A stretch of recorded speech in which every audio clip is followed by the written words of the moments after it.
Alright, hello everyone, welcome to Tuesday Tips episode 42. Today is the introduction to last 4 edges on big cubes. Now, much unlike first 8 edges, last 4 edges there's a lot more tricks involved, there's a lot more specific algorithms and stuff going on because you have a lot more restrictions. You don't have the freedom you're doing when, you don't have the same freedom you had when you were doing first 8. So today we're not going to be talking specifically about 5, 6, or 7, we're just going to be kind of going over the general ideas when you're doing your last 4 edges and kind of the more of the basics of cycle building, which is the real big thing, is using cycles instead of slice, flip, slice in your last 4 edges. So, basic thing about last 4 edges, obviously you have to reslice your centers. You've sliced your centers back together and now you're in this position right here. You got 4 edges unsolved. Now the biggest thing when you're doing super advanced last 4 edges is that you want to be as efficient as possible. You want to solve as many pieces with each move as possible. So, what I kind of say when I say a move, I mean more of a set of moves. So, there's 3 different sets of moves when you're doing your last 4 edges. You can do a cycle, which is, this is the most simple cycle. So we cycle this piece from here to here to here. This is just a regular 3 cycle. That's one move.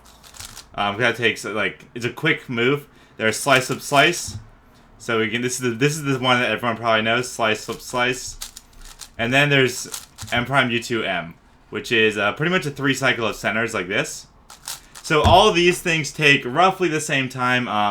It doesn't matter if they take a little bit longer than one another, but there's essentially no thinking involved. Like you see this case, you do it's like a case that you see and you do it. So the key here is that the one thing is that M prime U2 M is the fastest because it's just incredibly fast and takes almost no time, and it doesn't interrupt your flow. So that one's a little different.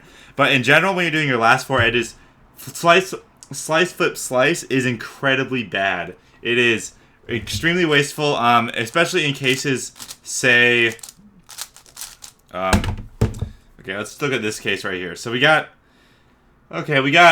orange and blue. Let's say we see orange and blue. So we want to do orange and blue, and let's do it like this. And say we got orange and blue right here. Okay, we're going to slice, flip, slice this piece to right here, right? Slice, flip, slice. And now we solved one piece. We solved one piece. One piece with slice, flip, slice. That's terrible. On a 5x5 as well, like 5x5 solving one piece is a little more acceptable because there's less options. But on 5x5, any cube solving one piece with slice, flip, slice is absolutely terrible. Completely waste of time. You want to solve as many pieces as possible. In general, on 5x5, the only time it's acceptable to use slice, flip, slice is when you're for sure solving at least 2 pieces, upwards of 3. So in this case right here, we have these are checkerboarded, and then this piece is unsolved, and this piece is also unsolved. So we can solve 2 pieces by doing a slice, flip, slice. This is acceptable in my opinion because you're solving 2 pieces. What I mean by solving 3 pieces is essentially only when you have the last 2 edge case. So in this case, we're solving this piece, and this piece with slice, flip, slice. This would never really happen when you're on 4 edges. This is just the last 2 edge case. So that's the only time slice, flip, slice is good. On 5x5, 6x6, and 7x7 are pretty similar, although you need to be even better with it.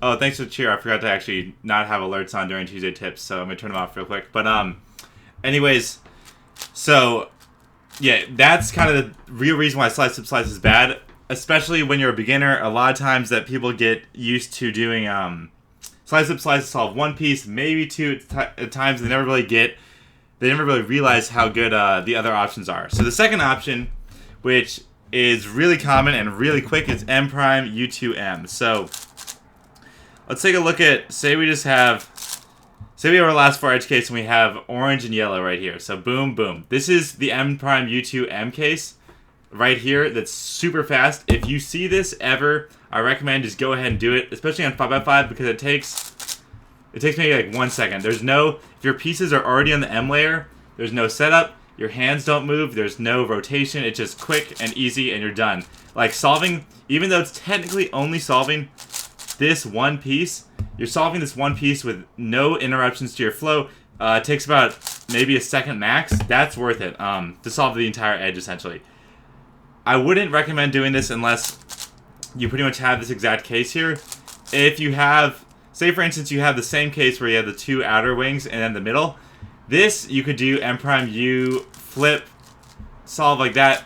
But this is actually this will kind of sets up into the most important thing about last 4 edges, which is using cycles as much as possible. Because 1, cycles always solve 2 pieces very easily, sometimes 3 if you're lucky. And 2, cycles are really fast and really easy to like get down. Well, they're really fast and they're way more fluid. They're just a little tricky to get down. So the main thing behind cycles is, let's say the 5x5 last 4 edge case. We got one right here. So when you're doing cycles in your last 4 edges, usually in general what you're going to do is have all 4. So you're going to have 2 edges in front and you're going to have 2 edges on top like this. There are a couple ways to do this. I forget the best way to do it. You like oh, you can do like an F prime and then like this or something. There's a couple ways of doing it. I always do it a bad way like this or something, which is not very fast, but you can figure it out on your own. It's not too tricky. So the thing about cycles is that they're incredibly fast and fluid because you can see everything at one time. You have 4 edges left to solve, and these 2 are right in front of you, and these 2 are also right in front of you. When you're working on last 4 and they're around kind of the M layer, you can't see what's on back. It's a little harder to see what's here. You're just working right here. It's really easy to get stuck in this position of, one sec, I also will mute. Okay, it's really easy to get stuck in this position of just doing what's in front of you, even though it's not necessarily the best option. So, I highly recommend getting used to cycles. If you're an advanced big cube solver, you need to be good at cycles. It's like absolutely a requirement nowadays. If you're a beginner, you don't need to be doing all these super advanced cycle stuff, but it's still a good idea. It's something to like be thinking about. So in general, if you don't know cycles, so like, let's look at this case.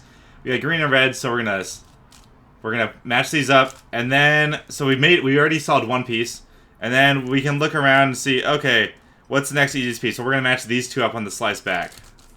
Okay, match up these 2, and now we solved these 2 pieces, and then we got this piece right here. Do a flip, slice these up, and then right here we can go ahead and match these pieces up, and that'll give us our last 2 edge case. Boom. I'm not going to go over the last 2 edge cases because just learn all your algorithms.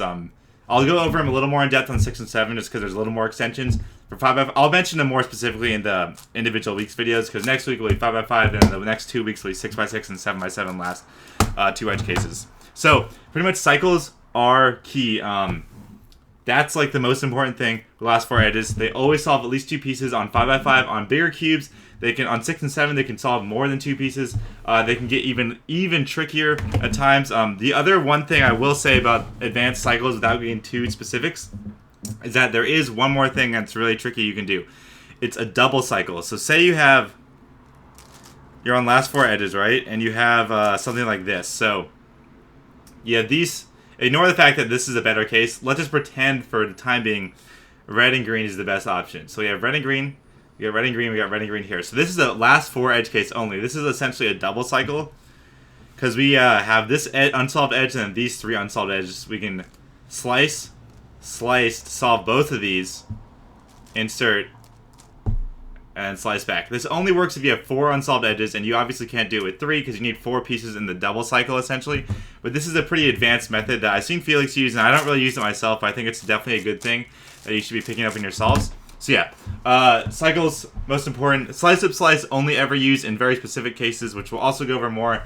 M prime U to M, super useful, but only if it's already set up. Otherwise, it's better to do a center cycle. So like, this is the case essentially, where like right here, it's like green and orange, blue and orange. Oh, we could do the MU to M. We could do the MU flip case, or we could just do an inner cycle like this, and then we're solved really quickly. So that's what I'm kind of talking about there. Cycles are always going to solve more pieces for you than cycles are much faster. Well, they're not going to always solve more pieces, but they're much more fluid. You can look ahead a lot better, and there's no awkward cube rotations or weird finger tricks. Everything's right in front of you. It's pretty much RU based, and it's just going to be a lot more fluid in general. So yeah, next week, 5x5, last 4 edges, more specifics than 6x6 and 7x7.